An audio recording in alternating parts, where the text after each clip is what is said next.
It's a bird. It's a plane. It's neither. I know it doesn't really look like a bird, but watch. Just a squeeze here, and I should be able to, look, just like that. Make it into a little bird. In fact, down my pocket here, I should have a little bird food here like this. There you go. There you, ow, bastard. It uses a gimmick. Now on this channel here, the YouTube channel, most of the stuff, no gimmicks, but I thought, since a lot of you have contacted me and asked me, what's your favorite trick to do with the TT? That's what magicians call it, TT. It's actually short for thumb tip.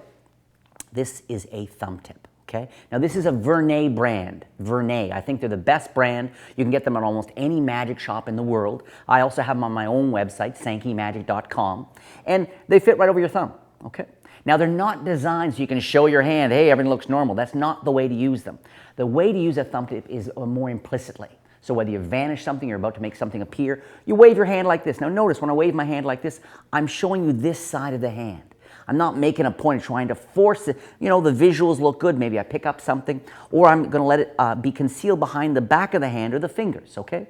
So that's the way to use a thumb tip, in a more casual and subtle way. Don't try to be too bold with it. Now, having said all that, you're going to need a thumb tip, all right? You're also going to need, we'll come down here, you're going to need 2 pieces of paper, origami. Now, origami paper, you can use regular white paper if you want, but origami paper is nice and thin and very smooth. And I've cut these pieces down to 2 inches by 2 inches. So 2 inches by 2 inches, a nice small size for my thumb to work well with the thumb tip. Now, let's look at the folding of the bird, the swan, I don't know what you want to call it.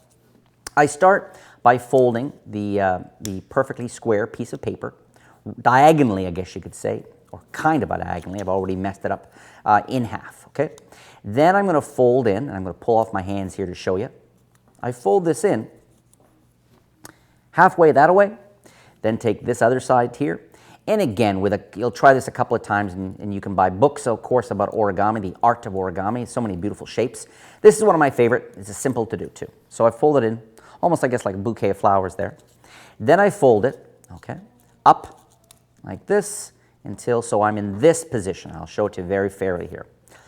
So it's the same on both sides now, pretty much, okay? Now I'm going to open it back up, and I'm going to fold, not half, maybe about a third, and a little bit more than a third. I'm going to fold it back on itself, and I'll remove my hands in a second so you can see exactly what I'm talking about here. Okay? I've done that. Now comes this kind of funny part, because I'm going to fold up the wings, essentially, but also take this tip, double it back on itself, right to that fold point, okay? Right to that fold point. Then take my nail, what nail I have, and push it in the middle. What you want to do, and you'll see there's some practice involved in this for sure, is you want to bend this in and bend it in half, okay? While also getting, here we go, pushing it right inside, bending it, then bending it forward like this and like this. What you want to get, boom. That's not bad, it's not great. Is I've smushed this up, and it looks like my little bird's been drinking, unfortunately. I've smushed it up, given it a bit of a beak, okay? Then I fold this down here like this, open these up here, and open this up here. Thank you for coming in, Chris. Folding that down there like that, and this up, down flat like this. And what I've basically done is made what looks like a little bird of sorts, okay? A little bird of sorts. Maybe what I can do is try to add the actual folding diagrams at the end of this video.